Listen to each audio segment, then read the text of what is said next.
Territorio de Montana. Finales de la década de 1830.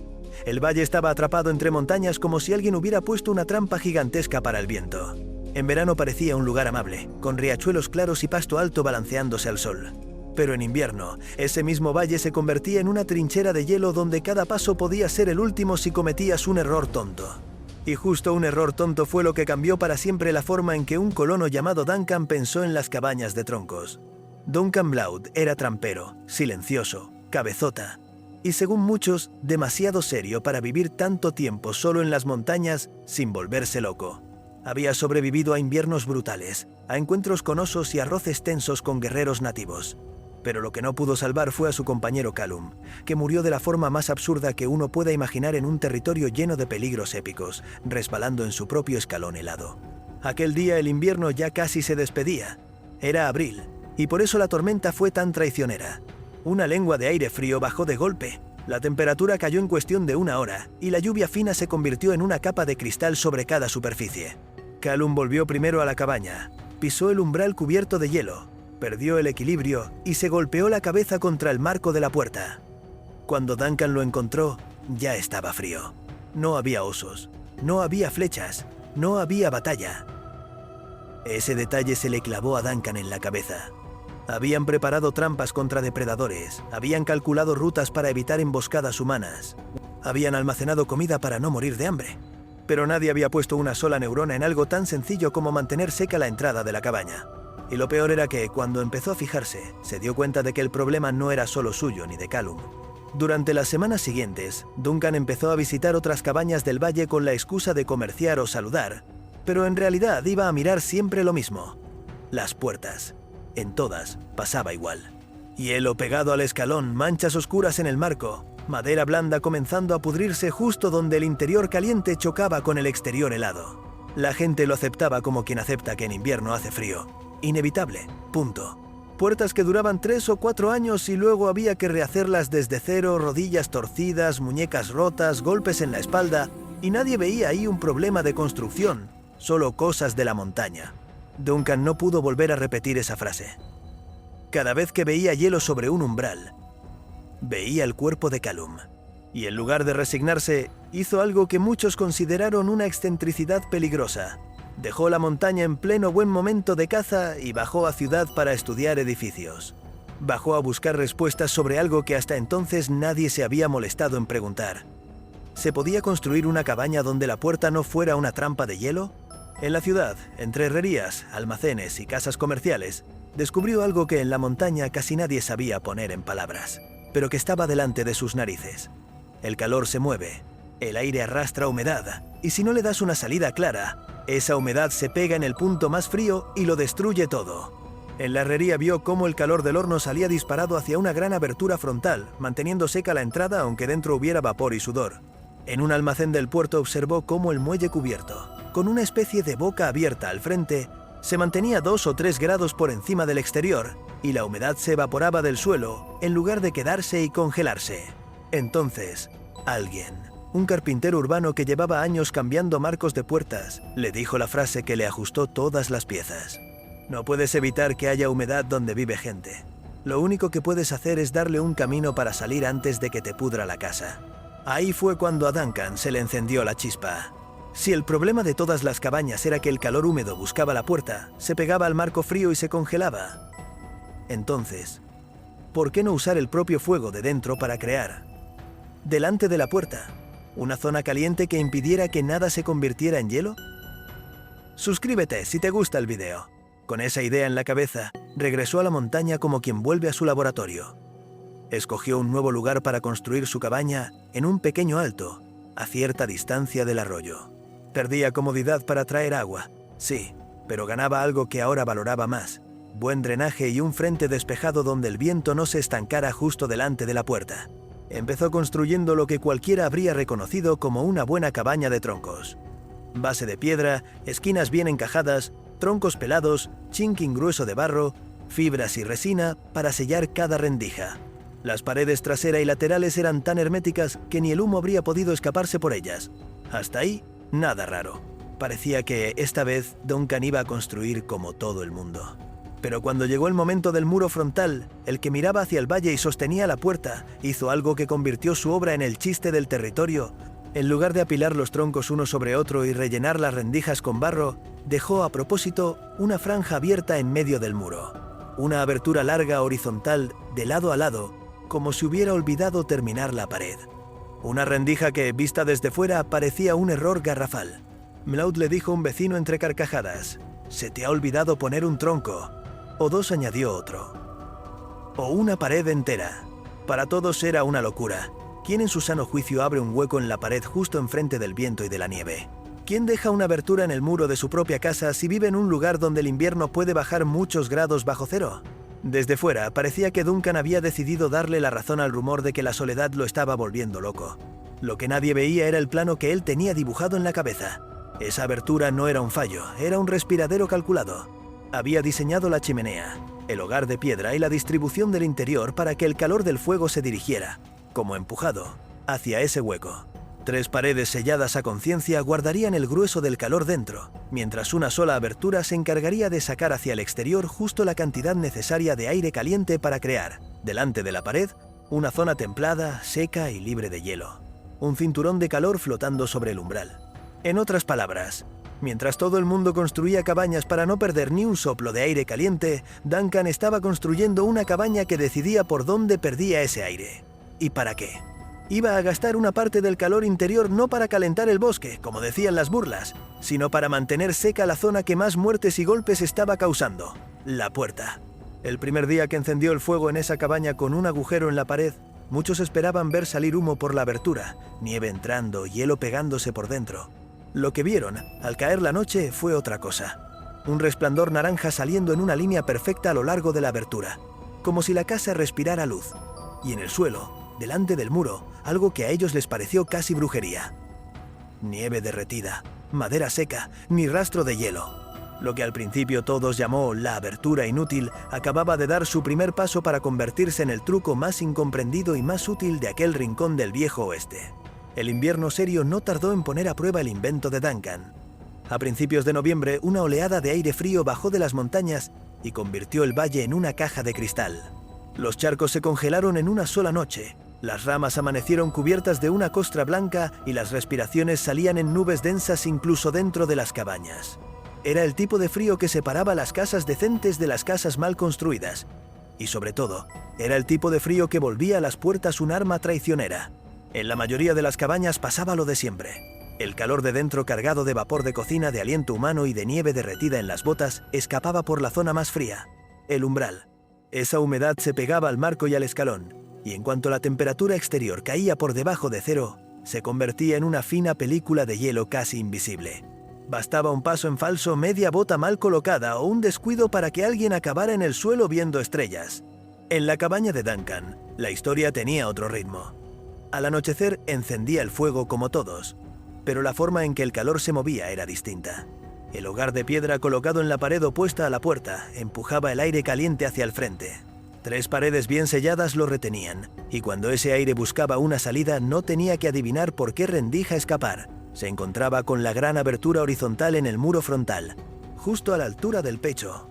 El calor salía por esa rendija en una corriente suave, no violenta, formando delante de la fachada una especie de almohada templada que chocaba con el aire gélido exterior.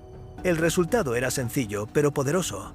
Cualquier copo de nieve que caía delante del muro se derretía. Cualquier gota de agua que hubiera podido convertirse en hielo en el escalón simplemente desaparecía.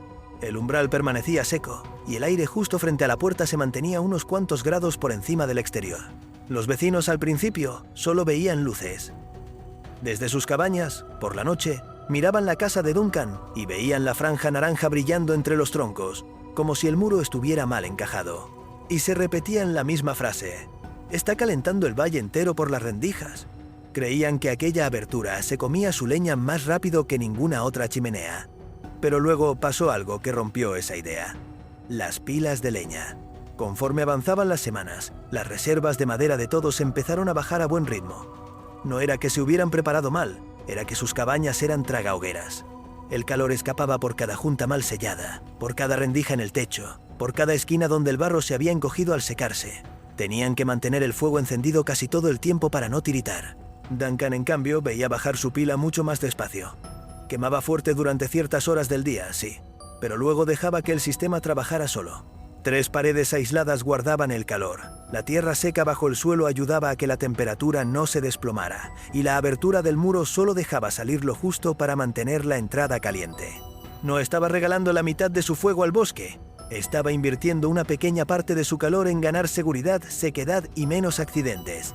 Una mañana de diciembre, el contraste se hizo imposible de ignorar. Moira, una colona de una cabaña vecina, salió temprano para ir al pozo. Puso el pie en el escalón, resbaló en el hielo invisible del umbral y cayó de lado, golpeándose la cadera y la muñeca. No se rompió nada grave, pero se quedó sentada en la nieve, con lágrimas de rabia más que de dolor. Al levantar la vista vio, a lo lejos, la entrada de la cabaña de Duncan, sin hielo, sin brillo traicionero, solo madera seca y oscura. El aire que salía por la rendija del muro se veía casi, porque la nieve que caía delante desaparecía en cuestión de segundos. A partir de ese día, las visitas a Duncan dejaron de ser solo motivo de chisme. Llegaban con cara de curiosidad, pero en realidad venían con cara de miedo. Ya no era una cuestión de estética o de orgullo. Era una cuestión de no partirse el cuello en su propia puerta un amanecer cualquiera. Cuando alguien entraba en la cabaña, notaba 2 cosas al instante. Primero, que el interior no era un horno exagerado. Estaba cálido, estable, sin ese calor aplastante junto al fuego que te obliga a alejarte. Segundo, que el aire cerca de la puerta era sorprendentemente agradable. Ni helado ni cargado de humedad. Tocaban el marco de la puerta y lo encontraban seco. Miraban al suelo y no veían círculos oscuros de agua estancada. ¿Cuánta leña estás quemando para mantener esto así?, le preguntó un joven trampero, mirando incrédulo la pared abierta. Menos que tú, respondió Duncan, señalando con la barbilla la pila, que seguía alta. La casa retiene tanto calor que puedo permitirme gastar un poco en mantener seca la entrada. Y ahí estaba la clave que nadie había querido ver. Las cabañas tradicionales se comportaban como bolsas agujereadas. Por mucho que metieras calor dentro, se escapaba por todas partes. Eso obligaba a usar más leña, más horas de trabajo, más desvelo. La cabaña de Duncan era al revés, también sellada en casi todo su perímetro, que podía usar una abertura frontal como herramienta, no como fallo. Donde los demás veían un agujero inútil, él veía una válvula de escape controlada que convertía el punto más peligroso en el más seguro. Poco a poco, algo curioso empezó a pasar. Los colonos que antes se habían burlado comenzaron a copiar disimuladamente algunos detalles. Un pequeño respiradero cerca de la puerta, un alero más ancho para proteger el umbral, un refuerzo de piedra bajo el escalón. Pero ninguno se atrevía todavía a abrir una rendija completa en la pared frontal. Les daba miedo perder calor. Preferían seguir luchando cada mañana contra el hielo, cincel en mano, antes que admitir que quizá la locura de Duncan tenía sentido. Lo que no sabían era que el invierno aún no había mostrado los colmillos de verdad. Faltaba la prueba final, esa que no perdona errores de diseño. Una tormenta de lluvia helada capaz de convertir cualquier cabaña mal pensada en una trampa de cristal. Y sería entonces cuando el cielo descargara agua que se congelaba al tocar la madera, cuando la abertura inútil del muro de Duncan mostraría, sin posibilidad de discusión, para qué había sido construida. La tormenta llegó en marzo, justo cuando todos pensaban que el invierno ya estaba cediendo. Es ese tipo de traición que solo el clima de montaña sabe hacer. Un par de días suaves, la nieve reblandeciéndose, el barro asomando tímido. Y de repente una masa de aire frío cayendo del norte para chocar con aire húmedo que subía del sur. Lo que cayó del cielo no fue nieve ni lluvia normal. Fue una lluvia que se congelaba al tocar cualquier cosa. Ramas, techos, cuerdas, escalones. En cuestión de horas, el valle entero quedó cubierto por una capa de hielo tan lisa que las ramas parecían de vidrio y las cabañas, figuras de cristal. Las puertas se pegaron un poco a los marcos, las bisagras crujieron al abrir y cada umbral se convirtió en una trampa brillante. En la cabaña de los vecinos, la escena fue la misma que había matado a Cal un tiempo atrás, pero multiplicada por todo el valle. Moira, la misma que ya se había caído una vez, abrió la puerta para mirar si su marido volvía. Sabía que el escalón podía estar resbaladizo, pero no imaginaba cuánto. Apenas puso peso sobre la bota, el hielo cedió bajo ella como aceite. Cayó de lado, esta vez protegiéndose la barriga porque estaba embarazada, y el golpe se le fue directo a la muñeca. El crujido del hueso se mezcló con el ruido de la lluvia helada. Gritó, no tanto por el dolor como por el miedo. Su marido la encontró minutos después, temblando, sentada sobre una superficie que parecía cristal. No podía levantarse sola, y no era opción dejarla allí. La cargó como pudo y comenzó a caminar hacia la única cabaña que tenía cerca y que sabía que no acumulaba hielo en la entrada, la de Duncan. Cada paso era un riesgo. El hielo sobre la nieve hacía que incluso el terreno plano se sintiera como una pendiente pulida. Cuando por fin vio la silueta de la cabaña de Duncan entre la cortina de lluvia helada, ocurrió algo que no olvidaría jamás. El porche estaba completamente limpio. No había una sola lámina brillante sobre el escalón ni sobre las tablas de la entrada. El aire justo delante del muro parecía respirar caliente, y la lluvia que caía allí chisporroteaba un segundo y desaparecía. Entraron sin resbalar, como si hubieran cruzado una frontera invisible entre dos mundos. Dentro, mientras Duncan entablillaba la muñeca destrozada de Moira, ella miraba fijamente la puerta. No era la estufa, no era la manta, no era el té caliente. Era la conciencia repentina de que todo aquel dolor, aquel riesgo, aquella caminata peligrosa, podían haberse evitado si alguien más hubiera tenido el valor de hacer lo que Duncan había hecho. Abrir una boca en la pared donde todos los demás solo veían un sitio para cerrarlo todo a cal y canto. Cuando el dolor aflojó un poco, le preguntó casi con rabia: ¿Cómo es posible que tu escalón esté seco con esta tormenta? Duncan le explicó el sistema con calma. Le habló de las paredes selladas, de la rendija calculada en el muro frontal, del fuego empujando el calor hacia la abertura, del aire húmedo buscando esa salida en vez de pegarse al marco, del cinturón de calor que mantenía el umbral varios grados por encima del punto de congelación. Ella empezó a llorar. Esta vez no por la muñeca, sino por la idea que la golpeó como otra tormenta. Callum no tenía por qué haber muerto así, murmuró. Ninguno de nosotros debería estar cayéndose en nuestras propias puertas. A los pocos días, cuando la tormenta pasó y el hielo empezó a romperse en placas, otro vecino se presentó en la cabaña de Duncan. Era Fergus, uno de los que más se había burlado. Se quedó un rato en silencio, de pie sobre el porche seco, mirando las tablas sin hielo, mirando la rendija del muro por donde aún salía un soplo tibio, y al fin dijo, sin orgullo y sin rodeos: necesito que me enseñes a hacer lo mismo. A partir de ahí, el chiste murió, y nació una técnica. Duncan lo compartió todo: cómo seleccionar los troncos más rectos para que la abertura tuviera siempre el mismo ancho, cómo inclinar un poco la parte superior de la rendija para que la lluvia no se colara hacia adentro, cómo sobredimensionar el aislamiento en las otras paredes para poder permitirse ese pequeño lujo de desperdiciar calor en la entrada sin enfriar el interior. La siguiente cabaña ya no tardó tantos meses en construirse. Fergus y Duncan trabajaron juntos, y otros colonos vinieron a mirar, esta vez sin risas. Querían entender por qué una simple abertura en la pared frontal estaba marcando la diferencia entre levantarse cada mañana a picar hielo o salir caminando sin miedo de partirse la espalda. Querían saber por qué, con un poco menos de leña, la casa de Duncan seguía tan caliente por dentro y tan seca por fuera. Con los años, la idea empezó a viajar más lejos que el valle. Traperos jóvenes copiaron el truco en otras regiones. Comerciantes lo recomendaron en puestos alejados. Algunos soldados de puestos avanzados adaptaron el sistema para mantener secos los accesos donde hacían guardia. Nadie lo llamaba arquitectura moderna, pero en la práctica era eso: usar el calor de forma estratégica, no solo a base de meter más y más leña en un agujero. Y si lo piensas, el contraste con muchas casas actuales es casi doloroso. Hoy, con calefacciones automáticas, muchas viviendas siguen teniendo puntos donde la humedad se acumula, se condensa y forma moho o hielo, porque todo está pensado para cerrar, cerrar y cerrar, sin darle al vapor un camino claro para salir. En cambio, aquel colono solo, con unos cuantos troncos y un hogar de piedra, entendió algo que seguimos olvidando: que a veces, una abertura donde todos ven un fallo, es justo lo que hace que tu casa deje de ser una trampa resbaladiza y se convierta en un refugio de verdad. Las cabañas del viejo oeste no eran mágicas por sí mismas, pero cuando alguien como Duncan se atrevía a romper la costumbre y a abrir una boca calculada en el lugar correcto, de repente el invierno dejaba de ser solo una pelea de fuerza bruta contra el frío y se volvía un juego de inteligencia con el calor. Menos accidentes, menos puertas podridas, menos leña gastada en vano, más noches de sueño sin miedo a caer muerto en el propio umbral. Y tal vez por eso, cuando alguien años después contaba la historia de la cabaña con un agujero en la pared, ya no la mencionaba como una locura graciosa, sino como el momento en que un hombre decidió que la muerte de su amigo no sería solo mala suerte, sino una lección construida en madera, piedra y una abertura que todos llamaron inútil. Hasta que un día tuvieron que reconocer que, gracias a ella, aquella cabaña se mantenía seca, acogedora y sobre todo viva. Suscríbete si te gustó el vídeo.